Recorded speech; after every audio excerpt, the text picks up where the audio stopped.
أعوذ بالله من الشيطان الرجيم بسم الله الرحمن الرحیم۔ تختی نمبر اول حروف مفردات یعنی الگ الگ حروف۔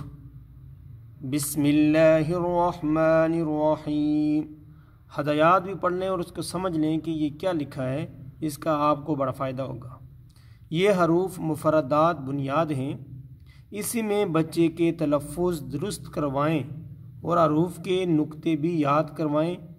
سطر کے آخر سے دائیں اور اوپر سے نیچے اور نیچے سے اوپر کی طرف پڑھوائیں۔ اگر اس تختی میں کمی رہی تو یاد رکھیے اس کا اثر بہت آگے تک جائے گا اور کمزور بنیاد پر اچھی عمارت ممکن نہیں۔ یہ آخر میں بات اتنی زبردست مجھے لگی ہے، اور کمزور بنیاد پر اچھی عمارت ممکن نہیں، یعنی آپ سمجھ لیں کہ آپ نے یہ قاعدہ کمزور پڑھا اور جلدی جلدی ختم کر لیا، مہینے میں، ہفتے میں، 2 دن میں، کہ مجھے آتا ہے، میں تو قرآن پاک پڑھا ہوا ہے، میں بڑا ذہین ہوں، اور اس کو جلدی جلدی پڑھ کے نا قاعدے کو ختم کر دیا۔ قاعدے کو ختم کرنا اصل نہیں ہے، اصل چیز تو یہ ہے کہ ان الفاظ کو سمجھنا ہے، درست کرنا ہے۔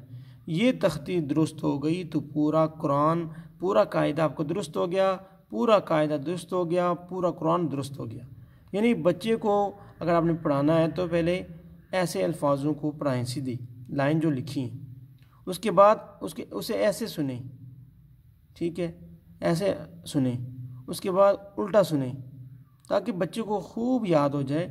اور اس کے بعد جو ہے نا، یہ جو خاص کر گرین الفاظ ہیں ان کو بھی یاد رکھیں کہ موٹے حروف میں آتا ہے۔ یہ آپ کو بعد میں سمجھاؤں گا کہ نرم حروف، سیٹی والے حروف، حروف قلقلہ، حروف ہلکی، موٹے حروف، یہ سارے الفاظ جو ہے نا گرین الفاظ کو موٹا پڑھنا ہے، موٹا ادا کرنا ہے، جیسے خا، را، صاد، واد، طا، ظا، غین، قاف، ان کو موٹا ادا کرنا ہے۔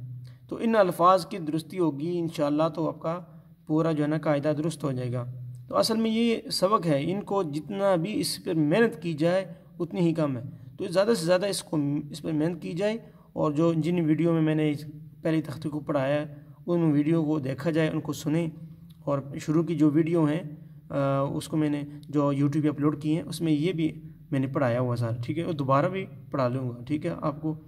تو ناظرین، میری اگر ویڈیو آپ کو اچھی لگتی ہے اور اچھی لگی ہے تو آپ جو نا میرا پڑھانے کا اگر طریقہ آپ کو اچھا لگا ہے تو میرا یوٹیوب چینل سبسکرائب کیجیے گا اور لائک شیئر ضرور کیجیے گا۔